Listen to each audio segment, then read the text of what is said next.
Minister is doing his best. The leaders of the opposition is willing to work also alongside them and do their part. But you cannot stop crime if you invest billions of dollars in the security forces.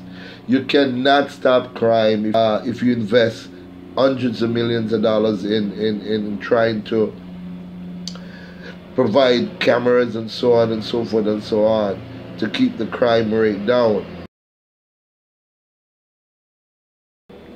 The only way you can keep the crime rate down is you have to address the issues.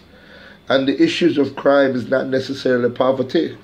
Because if it was poverty that created crime, if you take a look at Haiti, one of the poorest countries in the Western Hemisphere, with a population of 10 million people, and I don't think 400 or 500 people was killed last year.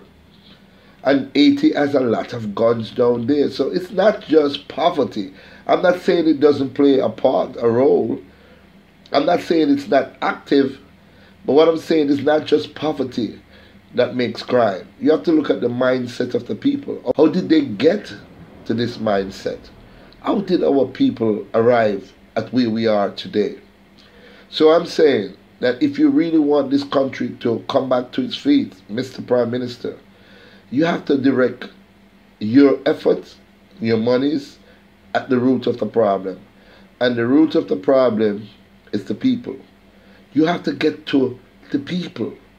Get to the people and you can solve crime. Get to the people and you can bring your murder rate down to a tolerable level. The reason I'm so sure this would work, I'm sure this would work. We have seen in recent times, especially in the Rockford area, when all hell was breaking loose, both sides was actually fighting at each other. People were dying on both sides. And as soon as the ministers intervened, the police intervened in an amicable way, sat down with these brothers and reasoned with these brothers, telling these brothers that, hey, when you have crime, it affects everybody. All the businesses are locked down. Nobody can move and people are dying. People are dying. And guess what? Just like that, the shots stop firing. So when you address the people, when you respect the people, when you find out what is happening with the people, then that is the only way you can keep crime down. Address the issues. You know what are some of the major issues with the people? Social infrastructures and social intervention. We're not having and putting our youngsters' mind to work. Most of our youngsters are left idle after school. There's no father figure in the home. And most of our citizens or grown men who are supposed to be father figures are not picking up the slack. Either they're scared, and you can't blame some of them for being scared. It's a scary world out there. I love the youths. I just love to reason with the youths and have conversation with the youths. And you know, I just love to see a youth turn from bad to good. You know, this country can come back. Nobody can tell me that Jamaica cannot come back. It can come back, but it takes effort. It takes effort of the government, who's pouring billions of dollars. And when I say pouring billions of dollars into after the fact, it's after crime has gone to this level, they're pouring a lot of money to see if they can stop the flow of violence.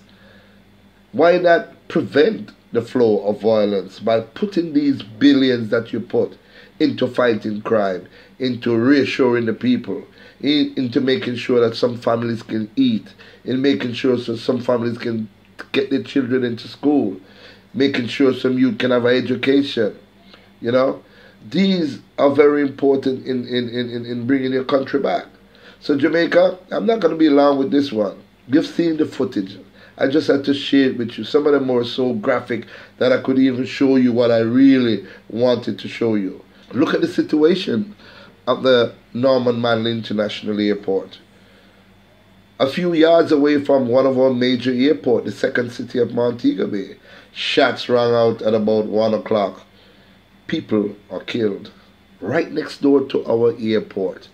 Look at what happened a week ago before that from the Freeport police station, walking distance away from the police station. 2 o'clock in the afternoon, high-powered rifles were used and people lost their lives. You know, these are just some of the things that are happening in this country that is brazen and that is brave.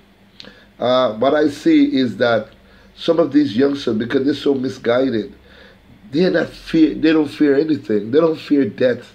They take on anybody. For real, they don't fear death. They'll keep coming and keep coming. So, Mr. Prime Minister, the good job that you're doing, fix the social problem. Let the money come down and trickle down so the poor man can eat. And you'll see how we can bring back this beautiful country. So, ladies and gentlemen, that is just my take on the entire issue. I want to thank you very much for tuning in. I know it's a rough thing for you to do, but there's going to be a saying that goes like this: let the dead bury their dead. Peter Tosh, remember that tune there? Let the dead bury their dead, because not even us are safe anymore to bury our loved ones. You do have a safe day, and thank you all for joining me on today's forum, the People's Forum with Big Stone. Thank you, and have a great day.